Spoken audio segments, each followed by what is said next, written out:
Hi guys, নমস্কাৰ। মই জ্যোতিষৰ আজি আন এটা টপিক লৈ আপোনালোকৰ মাজত উপস্থিত হৈছোঁহি। মই বহুদিন জ্যোতিষৰ টপিক ভিডিঅ' আকাৰে দিবলৈ পৰা নাছিলোঁ কিছুমান বিশেষ অসুবিধাৰ বাবে। আজি মই আপোনালোকৰ মাজত এটা বিশেষ টপিক লৈ আলোচনা কৰিব লৈছোঁ। আজিৰ টপিকটো অকণমান অলপ ব্যতিক্ৰম হ'ব। বিশেষকৈ এই 2025 বৰ্ষটোত আমাৰ 3টা ৰাশিৰ এতিয়া চাৰে-ছাতি চলিব। কিছুমান ৰাশিৰ চাৰে-ছাতি শেষ হ'ব আৰু কিছুমান ৰাশিৰ চাৰে-ছাতি আৰম্ভ হ'ব। বিশেষকৈ শনিৰ চাৰে-ছাতি আৰু ইয়াৰ তাৎপৰ্য আৰু লগতে প্ৰতিকাৰ, আজি এই গোটেইখিনি মই আপোনালোকৰ আগত সবিস্তাৰে আলোচনা কৰিম। এই বছৰটোত আপোনাৰ মেঘ ৰাশিৰ জাতক জাতিকাৰ চাৰে-ছাতি আৰম্ভ হ'ব। অহা 29 মাৰ্চৰ দীৰ্ঘ 9:37 শনি মীন ৰাশিত প্ৰৱেশ কৰিব। গতিকে শনিৰ চাৰে-ছাতি যিসকল জাতক জাতিকা মেঘ ৰাশিৰ, তেওঁলোকৰ শনিৰ চাৰে-ছাতি আৰম্ভ হ'বলৈ ধৰিব। গতিকে মানুহে বহুত কথা কোৱা যায়, বহুত কথা শুনা যায় যে শনিৰ চাৰে-ছাতিটো বৰ কিবা অসুবিধাজনক হ'ব নেকি? শনিৰ চাৰে-ছাতিত মানুহৰ কিছুমান সমস্যা, কিছুমান অসুবিধা বা কিছুমান বাধা বিঘিনি, কিছুমান অলস ভাৱ, কিছুমান মানসিক দুৰ্গতি, বিভিন্ন ধৰণৰ সমস্যা দেখা দিয়ে। কিয়নো দেখা দিয়ে তাকেই আজি এই ভিডিঅ'টোত মই আপোনালোকক সবিস্তাৰে গোটেইখিনি আলোচনা কৰিম। আপোনালোকে ভিডিঅ'টো আৰম্ভণিৰ পৰা শেষলৈকে লাইক কৰিব, কমেণ্ট কৰিব আৰু যিমান পাৰে ভিডিঅ'টো শ্বেয়াৰ কৰিব। ভিডিঅ'টো শেষলৈকে চাব, স্কিপ নকৰাকৈ। যিহেতু এটা ভিডিঅ' বনাবলৈ বহুতখিনি চিন্তা চৰ্চা আমি ভিডিঅ'বোৰ ৰাইজৰ মাজত দিওঁ, গতিকে ৰাইজে ভিডিঅ'টো ভালকৈ চাওঁ বুলি মই আশা ৰাখিলোঁ। তেতিয়াহ'লে ভিডিঅ'টোলৈ আৰম্ভ কৰোঁ। শনিৰ চাৰে-ছাতি আৰু ইয়াৰ তাৎপৰ্য লগতে প্ৰতিকাৰ, এই প্ৰতিকাৰখিনি মই আপোনালোকক সদৌ শেষত ক'ম। শনিৰ চাৰে-ছাতি আচলতে কি, চাৰে-ছাতি কেনেধৰণে ই মানুহৰ শৰীৰত প্ৰকাশ পায়, এই কথাখিনি মই আলোচনা কৰি গৈ থাকিম। শনিৰ চাৰে-ছাতি এনেকুৱা এটা বস্তু, এনেকুৱা এটা গ্ৰহৰ জ্যোতিষীয় মতে শনিৰ চাৰে-ছাতি ধৰা হয় যেতিয়া এটা ৰাশিত শনিটো প্ৰৱেশ কৰে নিজৰ জন্ম ৰাশিটোত, তেতিয়া চাৰে-ছাতি হয়। আৰু নিজৰ জন্ম ৰাশিৰ পিছৰ ঘৰটোত যেতিয়া শনি থাকে তেতিয়া চাৰে-ছাতি হয়। নিজৰ জন্ম ৰাশিটোৰ আগৰ ঘৰটোতো শনি থাকিলে চাৰে-ছাতি হয়। চাৰে-ছাতিৰ অৰ্থটো হ'ল 7.5 বছৰ শনিৰ প্ৰভাৱ থাকে। এতিয়া বিশেষকৈ মেঘ ৰাশিৰ জাতক জাতিকাসকলৰ এইকাৰণেই চাৰে-ছাতি 29 মাৰ্চ তাৰিখৰ পৰা আৰম্ভ হ'ব। 29 মাৰ্চৰ পৰা আৰম্ভ হ'ব, যিহেতু শনিৰ চাৰে-ছাতি তেওঁলোকৰ প্ৰভাৱ দেখিবলৈ পোৱা যাব। আৰু কিন্তু এইখিনিতে মই এটা কথা কওঁ, মানুহৰ জীৱনত শনিৰ চাৰে-ছাতি 3বাৰ দেখিবলৈ পোৱা যায় বুলি কয় মানুহৰ দীঘলীয়া জীৱনটোত। কোনোবাৰ স্কুলীয়া জীৱনত চাৰে-ছাতিটো প্ৰভাৱ পাৰ হয়, কিছুমানৰ মধ্যৱৰ্তী কালত চাৰে-ছাতিটো পাৰ হয়, কিছুমানৰ লেটাৰ পাৰ্ট অফ দি লাইফত চাৰে-ছাতিটো পাৰ হয়। কিন্তু beginning part of the life, middle part of the life, letter part of the life, এনেকৈ 3টা পৰ্যায়ত চাৰে-ছাতিৰ প্ৰভাৱটো দেখা যায়। গতিকে শনিৰ চাৰে-ছাতিৰ প্ৰভাৱ অৰ্থটো হ'ল, শনি হ'ল আমি জানো সচৰাচৰ শনিও এজন দেৱতাই হয়। মানুহে ইমান ভয় খাবলগীয়া কথা নাই, যেতিয়া জ্যোতিষীয় বিধি বিধানবোৰ আছে, যিহেতু শনিৰ চাৰে-ছাতিত বৰ বিশেষ ভয় কৰিবলগীয়া নাই। শনি যিহেতু দেৱতা হয়, আমি শনিক কৰ্মফলতা গ্ৰহ হিচাপে আখ্যা দিওঁ, শনিক ন্যায়াধীশ হিচাপে আখ্যা দিওঁ। শনি সদায় মানুহক শুধৰণি কৰে, জীৱনত কিমান কি ভুল কৰিছে সকলোবোৰ শুধৰণি শনিয়ে চাৰে-ছাতিৰ সময়ত শনিয়ে নিজৰ গ্ৰহটোৰে প্ৰকাশ কৰোৱায় বিভিন্ন কৰ্মৰ যোগেদি। গতিকে আমি জীৱনত যদি কৰ্মময় জীৱনত যদি আমি কিছুমান যদি কাম ঠিকে ঠাকে কৰিছোঁ, নিয়াৰিকৈ কৰিছোঁ, ডিচিপ্লিনেৰিয়ানভাৱে কৰিছোঁ, যিহেতু শনি ডিচিপ্লিনেৰিয়ান গ্ৰহ, ন্যায়াধীশ বুলি কোৱা হয়। গতিকে শনিৰ নীতি হ'ল দণ্ডনীতি, ন্যায়াধীশ। শনিয়ে যদি মানুহে ঠিকে ঠাকে থাকে, কৰ্মবোৰ যদি সুস্থিৰৰূপে ভাল ধৰণে চিন্তা চৰ্চা কৰি ভাল ধৰণে কৰে, কাকো অন্যায় অধৰ্ম দুৰাচাৰ দুৰ্নীতি নকৰাকৈ যদি ভালকৈ মানুহে কৰ্মবোৰ নিজৰ পালন কৰি যায় নিজৰ চেক্টৰত, তেতিয়া নিশ্চয় শনিয়ে চাৰে-ছাতিত বৰ বিশেষ এটা কুপ্ৰভাৱ বা বেয়া প্ৰভাৱ মানুহক নেদেখুৱায়। গতিকে শনিৰ চাৰে-ছাতিৰ অৰ্থটো হ'ল যে শুধৰণি কৰাব। যিবোৰ কৰ্ম আমি কৰি আহিছোঁ। এই পৃথিৱীতে আমি কৰ্মফল ভোগ কৰোঁ যিহেতু আমি ভাল কৰ্ম যিহেতু কৰোঁ ভাল ফলেই পাওঁ। অদৰকাৰী কৰ্ম বা বেয়া কৰ্ম কৰিলে মানুহে বেয়া ফলবিলাক পায়। সেইটো পৃথিৱীত দেখিবলৈ পোৱা যায় দৈনন্দিন জীৱনত। গতিকে শনিৰ চাৰচাতি এনেকুৱা এটা বিষয়, এই চাৰচাতিৰ পৰা উদ্ধাৰ হ'বৰ কাৰণে মানুহে বিভিন্ন ধৰণৰ যাগ যজ্ঞ পূজা পাতল বিভিন্ন ধৰণৰ প্ৰতিকাৰৰ আয়োজন কৰে। ন' ডাউট প্ৰতিকাৰখিনি আমিতো কৰিবই লাগিব। প্ৰতিকাৰ কৰাৰ অৰ্থ এইটো নহয় যে আমি নিজৰ কৰ্মবোৰ আমি ঠিককৈ নাৰাখিম। কৰ্মবোৰ আমি সুস্থিৰৰূপে ঠিককৈ ৰাখি নিয়াৰিকৈ আমি কৰ্মবোৰ কৰি যোৱা উচিত, যিহেতু শনি কৰ্মফলদাতা বুলি কোৱা হয়। এতিয়া শনিৰ চাৰচাতি যিহেতু মেঘ ৰাশিৰ এতিয়া একাদশত এই পৰ্যায়লৈ একাদশত আছে। একাদশত শনি সাফল্য বুজায়, ভাল ফলেই দিব। কিন্তু একাদশৰ পৰা যেতিয়া শনি দ্বাদশত যাব, দ্বাদশত যোৱাৰ লগে লগে শনি যিহেতু শনিৰ কিছুমান নক্ষত্ৰলৈ শনি প্ৰৱেশ হয়। এতিয়া মীন ৰাশিত 3টা নক্ষত্ৰ আছে। আমি মীন ৰাশিৰ নক্ষত্ৰখিনি আমি জানো। মীন ৰাশিৰ নক্ষত্ৰ হ'ল 25, 26 আৰু 27। 25 নম্বৰ নক্ষত্ৰটো হ'ল বৃহস্পতিৰ নক্ষত্ৰ, এইটো পূৰ্বভাদ্ৰ নক্ষত্ৰ বুলি কওঁ। 26 নম্বৰ নক্ষত্ৰটো আমি শনিৰ নক্ষত্ৰ বুলি কওঁ। 26 নম্বৰ নক্ষত্ৰটো সেইটো উত্তৰ ভাদ্ৰপদ নক্ষত্ৰ আৰু 27 নম্বৰ নক্ষত্ৰ ৰেৱতী নক্ষত্ৰ। গতিকে মীন ৰাশিৰ যেতিয়া শনি সোমাব, গতিকে শনিয়ে বৃহস্পতিৰ নক্ষত্ৰত সোমাব। তাতে আমি আৰু এটা কথা মন কৰিব লাগিব যে বৃহস্পতিয়ে এতিয়া বৰ্তমান কোন ৰাশিত আছে আৰু কেনে পৰ্যায়ত আছে। গতিকে বৃহস্পতি বৃষ ৰাশিত আছে। বৃষ ৰাশি যদি আছে, লগতে বৃহস্পতিয়ে বৃষ ৰাশিৰ কেই নম্বৰ নক্ষত্ৰত আছে।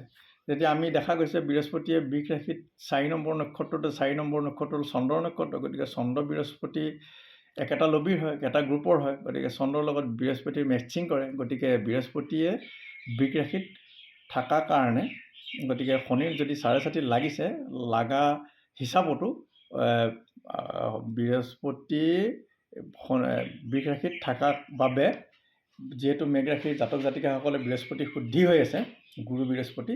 গতিকে শনিৰ চাৰচাতি যিহেতু 25 নম্বৰ নক্ষত্ৰত আৰম্ভণিতে প্ৰৱেশ কৰিব। গতিকে বৃহস্পতিৰ নক্ষত্ৰত সোমোৱাৰ লগে লগে বৃহস্পতিও যিহেতু ন্যায়াধীশ গ্ৰহ হয়, বৃহস্পতি ন্যায়দাতা সাত্বিক শতগুণী গ্ৰহ বুলি ধৰা হয়। গতিকে শনি বৃহস্পতিৰ ছিষ্টেমটো প্ৰায় একেই। শনি যেনিবা মহাতান্ত্ৰিক যোগী গ্ৰহ আৰু কুটিল গ্ৰহ আৰু এটা ডিচিপ্লিনেৰিয়ান গ্ৰহ। গতিকে সেইকাৰণে শনিৰ কৰ্মবোৰ মানুহে যদি ভাল ধৰণে দৈনন্দিন জীৱনত কৰে, গতিকে শনিৰ অশুভ দুখত মানুহে ভুগিব লগা নহয়। গতিকে শুভ ফলে লাভ কৰিব। কিন্তু বৃহস্পতিৰ নক্ষত্ৰত যেতিয়ালৈকে শনিটো থাকিব, কিছু মাহলৈ শনিয়ে মেঘ ৰাশিৰ জাতক যদিও চাৰচাতি আৰম্ভ হ'ব, শনিয়ে কিন্তু মেঘ ৰাশিৰ জাতক জাতিকাক বৰ বিশেষ এটা অশুভ নকৰে, কিছু পৰিমাণে শুভ ফল প্ৰদান কৰিব। তাতে যদি জাতক জাতিকাসকলে যদি নিজৰ কৰ্মৰাজি যদি সুস্থিৰৰূপে ঠিককৈ থাকে, পালন কৰি আছে, নিশ্চয় শনিয়ে ভাল ফল প্ৰদান কৰিব। কিন্তু যিহেতু দ্বাদশ স্থানত থাকে, দ্বাদশ স্থানটো আমি কি বুলি কওঁ? দ্বাদশ স্থানটো আমাৰ খৰচ পাতিৰ স্থান। গতিকে তেনেস্থলত মেঘ ৰাশিৰ জাতক জাতিকাসকলে ইনকাম বা কিবা সাফল্যমূলক কিছুমান কাম কৰিলে কৰ্মখিনি তেওঁলোকে নিয়াৰিকৈ যাতে কৰে, যাতে তেওঁলোকৰ কৰ্মবিলাকত যাতে হানি বিঘিনি খৰচ পাতি আদি নহয়, বা হ'লেও এটা বেলেঞ্চত থাকে। সেইকাৰণে আমি শনিৰ চাৰচাতি যেতিয়া হয় অলপ সাৱধান হৈ চলাটো ভাল। আৰু শনিৰ চাৰচাতি একচুৱেলি কি কৰে, যিহেতু আমাৰ মনৰ কাৰক গ্ৰহ যিহেতু চন্দ্ৰ, গতিকে শনিয়ে নাৰ্ভাছ ছিষ্টেমটো কণ্ট্ৰল কৰে। গতিকে নাৰ্ভাছ ছিষ্টেমটো কণ্ট্ৰল কৰাৰ লগে লগে শনিয়ে মাইণ্ডটো অলপ উগুল থুগুল লগাই দিয়ে। সেইকাৰণে স্নায়ুবোৰ আমাৰ অলপ অকণমান হয়। গতিকে এষ্ট্ৰলজিকেলি গতিকে মাইণ্ডটো অলপ অলৰচৰ হয়, অলস ভাৱ এটা আহে। গতিকে শনিৰ চাৰচাতিত কেতিয়াবা চিন্তাবোৰ কিংকৰ্তব্য বিমূঢ় হৈ যোৱা দেখা যায়। গতিকে মাইণ্ডটো সুস্থিৰ কৰিব লাগে, অলপ যোগ প্ৰাণায়াম আদিও লগতে বাই কৰিব লাগে। তেনে কৰিলে শনিৰ অপশক্তিৰ পৰা বা শনিৰ গ্ৰহ দোষৰ পৰা বহুতখিনি লাঘৱ হ'ব পাৰি। গতিকে শনিৰ চাৰচাতি মানুহে যিমান ভয় কৰে সিমান ভয় কৰিবলগীয়া নাই। এটা ডিচিপ্লিন মাধ্যমত মানুহে কৰ্ম কৰি গ'লে, নিজৰ কাম কৰ্মৰাজি ঠিকে ঠাকে পালন কৰি গ'লে শনিয়ে সদায় ভাল ফলে প্ৰদান কৰিব। শনিৰ চাৰচাতিটো মই বহুত মানুহ জীৱনত মোৰ দীঘলীয়া জীৱনৰ কুণ্ডলী চোৱাৰ অভিজ্ঞতাৰ পৰা মই দেখিছোঁ, শনিৰ চাৰচাতি বহুত মানুহৰ লাগা কিছুমান মানুহক শনিয়ে বৰ বিশেষ জুলুম নকৰে, কিছুমানৰ বহুত জুলুম হৈছে, অসুবিধা হৈছে, বাধা বিঘিনি হৈছে। গতিকে তেনে ক্ষেত্ৰত প্ৰতিকাৰবোৰ দৰকাৰ। শনিৰ প্ৰতিকাৰ বুলি কৰিবলৈ হ'লে মই কিছুমান বিশেষ প্ৰতিকাৰ দিম। প্ৰতিকাৰসমূহ আচলতে যিখিনি প্ৰতিকাৰ দৰকাৰ সেই প্ৰতিকাৰখিনি আচলতে কৰাটো উচিত। শনিৰ কাৰণে যিহেতু শনি এজন নিজৰো দেৱতা আছে, শনিয়ে যাক পূজা কৰে আমি দক্ষিণাকালী বুলি কওঁ। দক্ষিণাকালীৰ মন্ত্ৰ পাঠ কৰিব পাৰে, প্ৰণাম মন্ত্ৰটো, ধ্যান মন্ত্ৰ পঢ়িব নালাগে, প্ৰণাম মন্ত্ৰটো পাঠ কৰিলে হ'ল আৰু দক্ষিণাকালীক মনত স্মৰণ কৰিলে হ'ল। আৰু শনিৰ কাৰণে সেইটো এটা উপায় আছে। আৰু শনিৰ কাৰণে শনি মন্দিৰত অমাৱস্যা এটাত তিল তেলৰ চাকি, ধূপ, নৈবেদ্য আদি শনি মন্দিৰত এৰি দিব লাগে। এৰি দিয়াৰ লগে লগে আৰু তাৰ পৰা অনা প্ৰসাদ খাব নালাগে, ঘৰলৈ লৈ আহিব নালাগে, তাতেই প্ৰসাদ চসাদ দি আপ্যায়ন কৰিব লাগে। আৰু আমি আহঁত গছ আছে, আহঁত গছৰ তলত আমি 8টা তিল, শনিয়ে যিহেতু তিল ভাল পায়, তিল তেলৰ চাকি আমি 8টা সূৰ্যাস্তৰ পিছত জ্বলাই দি পেলাই চকু মুদি প্ৰণাম জনাব লাগে। আহঁত গছজোপাক পাৰিলে 8 পাক প্ৰদক্ষিণ কৰিব লাগে। এইটো শনিৰ এটা বিশেষ ভাল প্ৰতিকাৰ হয়। এই ধৰণৰ প্ৰতিকাৰবোৰ কৰিলে শনিৰ বহুতখিনি প্ৰব্লেমৰ পৰা হাত সাৰিব পাৰি। আৰু কিছুমান প্ৰতিকাৰ আছে। হনুমান মন্দিৰ আমি দৰ্শন কৰিব পাৰোঁ, আৰু প্ৰতি শনিবাৰে হনুমান চালিচা পাঠ, হনুমান মন্দিৰ দৰ্শন এইবোৰ কৰিব লাগে। আৰু হনুমান মন্দিৰ দৰ্শন কৰাৰ লগে হনুমানৰ মন্দিৰতো ধূপ আদি নৈবেদ্য দি প্ৰসাদ দি আহিব লাগে, অলপ আপ্যায়ন কৰিব লাগে, পুৰোহিতক প্ৰসাদ চসাদ দি পূজা পাঠ কৰাই দিব লাগে। আৰু লেঙেৰা মানুহ, বিশেষকৈ শনি সদায় দীন দয়াল, দীন দুখীয়া এইবোৰ মানুহৰ লগত থাকে, কষ্ট খাটি খোৱা মানুহৰ লগত। গতিকে সাধাৰণ মানুহ, খাটি খোৱা মানুহ, এই মানুহবোৰক যিমান পাৰে আপ্যায়ন কৰিব লাগে, সেৱা কৰিব পাৰিলে শনিৰ দোষৰ পৰা মুক্তি পাব পাৰি। লেঙেৰা মানুহক পাৰিলে ভোজন কৰাই দিব, আপ্যায়ন কৰাব, যেনেধৰণে সুবিধা হয়। আৰু শ্ৰমজীৱী মানুহক সেৱা কৰিব। হিজৰা পাবলৈ দিগদাৰ, ট্ৰেইনত হিজৰা গ'লে দেখা যায়, শনিবাৰ বা মঙলবাৰ যদি হিজৰা পোৱা যায় তেওঁলোকক পাৰিলে সেৱা কৰিব লাগে। হিজৰাক ধুনীয়াকৈ তেওঁলোকৰ পৰা এটা আশীৰ্বাদ ল'ব লাগে। কালী মন্দিৰ দৰ্শন কৰিব লাগে। কালী মন্দিৰত নাৰিকল, বুট, মগু, কল এইবোৰ দিব লাগে, পূজা অৰ্চনা কৰিব লাগে, উপাসনা কৰিব লাগে ভক্তিভাৱে। সকলোবোৰ যদি কৰা যায় নিশ্চয় শনিৰ প্ৰতিকাৰ ধুনীয়া হয়, আৰু এই প্ৰতিকাৰৰ দ্বাৰা মানুহ উপকৃত হ'ব পাৰিব। শনি অমাৱস্যাত শনিক পূজা দিব, সেইটো মই অলৰেডি ক'লোঁ। তাৰপিছত বজ্ৰং বাণ আছে। বজ্ৰং বাণটো হনুমানক শপত দিয়া বাণ আছিলে। সেই বাণটো আচলতে এনেই পঢ়িব দৰকাৰ নাই, খুব প্ৰব্লেমত পৰিলে সেইটো বাণৰ মন্ত্ৰটো পঢ়া হয়। সেইটো হনুমানক শপত দিয়া মন্ত্ৰ, সেইটো পৰাপক্ষত, কাৰণ মানুহ নীতি নিয়মত যদি থাকে, ডিচিপ্লিনেট থাকে, তেতিয়া সেই মন্ত্ৰটো পঢ়িলে কিন্তু সুফল লাভ কৰে। গতিকে সেই মন্ত্ৰটো বহুত কথাত মানুহে পঢ়িব নিবিচাৰে, কিন্তু পৰাপক্ষত পঢ়িব পাৰিলে ভাল, নিজে সুবিধা অনুযায়ী পঢ়িব লাগে বুলি মই কওঁ। আৰু শনিবাৰে কমপ্লিট, যিহেতু শনিৰ 4 লাগিছে, বিশেষকৈ কেইটামান ৰাশি, মেঘ ৰাশিৰ লাগিছে, কুম্ভ ৰাশিৰ লাগিছে আৰু মীন ৰাশিৰ লাগিছে। এই 3টা ৰাশি বিশেষকৈ মেঘ ৰাশিৰ জাতক জাতিকাসকলে শনিবাৰটো আৰু মঙলবাৰটো, যিহেতু মেঘ ৰাশিৰ অধিপতি মঙল, গতিকে মঙলবাৰটো তেওঁলোকে নিৰামিষ ভোজন কৰিব লাগে। আৰু পাৰিলে কমপ্লিট নিৰামিষ হ'ব পাৰিলে খুবেই ভাল, কিন্তু কমপ্লিট নিৰামিষ হ'ব পৰাটো নাযায়। গতিকে সেইকাৰণে মই কওঁ বিশেষকৈ সপ্তাহত 2টা বাৰ, মঙলবাৰ আৰু শনিবাৰটো নিৰামিষ পালন কৰি চলি যোৱাটো উচিত বুলি মই ভাবোঁ। আৰু শনিবাৰে মাছ, মাংস, ডিম এইবোৰ একো নাখাব, মঙলবাৰেও নাখাব, মেঘ ৰাশিৰ জাতক জাতিকাসকলৰ কাৰণে মই এতিয়া এই মুহূৰ্তত কৈ আছোঁ। আৰু সুন্দৰকাণ্ড ৰামায়ণৰ পাঠ কৰিব পাৰিলে ভাল, কেইটামান স্তৱ প্ৰতি শনিবাৰ আৰু মঙলবাৰে, শনিৰ 4 কবলৰ পৰা কিছু মুক্তি পাব পাৰি। আৰু হনুমানৰ মন্ত্ৰটো পাঠ কৰিব পাৰি। হনুমানৰ মন্ত্ৰটো গাব লাগে 10 বাৰ। ওম হনুমন্তে নমঃ, ওম হনুমন্তে নমঃ 10 বাৰ জপ কৰিব। এনেকৈ ৰাতিপুৱা গা পা ধুই শুদ্ধ আসনত বহি, এইখিনি হ'ল শনিৰ বিশেষ প্ৰতিকাৰ। এই প্ৰতিকাৰখিনি সঁচাকৈ শুদ্ধ চিত্ত অন্তৰে যদি মানুহে নিয়াৰিকৈ কৰে, মই ভাবোঁ শনিৰ 4 বিশেষ সমস্যাৰ সন্মুখীন হ'ব লগা নহয়।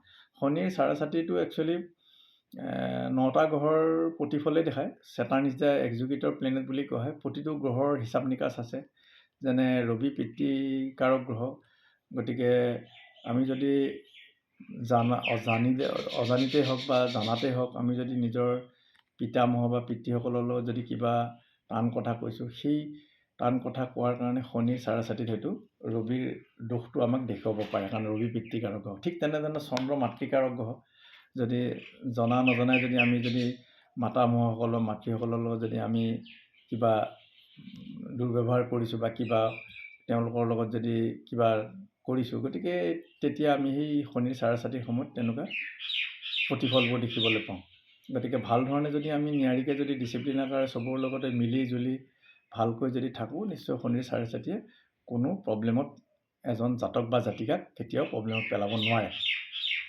ঠিক তেনেদৰে মংগলটো ভাতৃকাৰক ককাই ভাইৰ মাজত আমি মিলা প্ৰীতিৰে থকা উচিত। এনেও আমি মিলা প্ৰীতিৰে থকাই উচিত। ঘৰ বুলি ক'লে, পৰিয়াল বুলি ক'লে, এখন পৰিয়ালত সকলোবোৰ মেম্বাৰ থাকে, সকলোৱে মিলিজুলি যদি আমি থাকোঁ, নিশ্চয় আমাৰ শনিৰ চাৰিচাতিত ভাল ফলে পাম। ঠিক তেনেধৰণে বুধটো আমাৰ বালক গ্ৰহ বুলি কোৱা হয়। গতিকে সৰু সৰু শিশুক আমি ভাল ধৰণে প্ৰতিপাল কৰিব লাগে, ভাল শিশুক আমি মৰম চেনেহ কৰিব লাগে।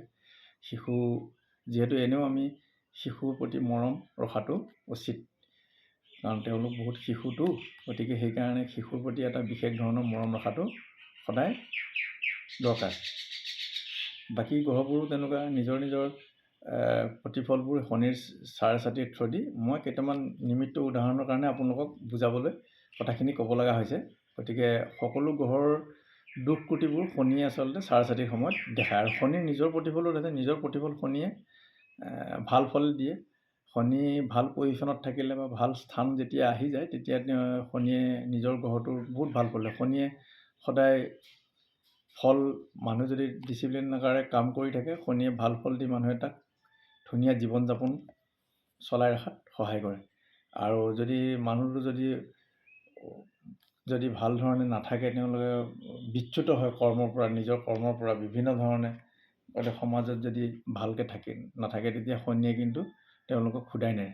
গতিকে সেইকাৰণে মই শনিৰ কবলৰ পৰা যদি আপোনালোকে মুক্তি পায়, সেইকাৰণে ডিচিপ্লিনভাৱে সকলোৱে আমি কাম কৰি যোৱা উচিত বুলি মই ভাবোঁ।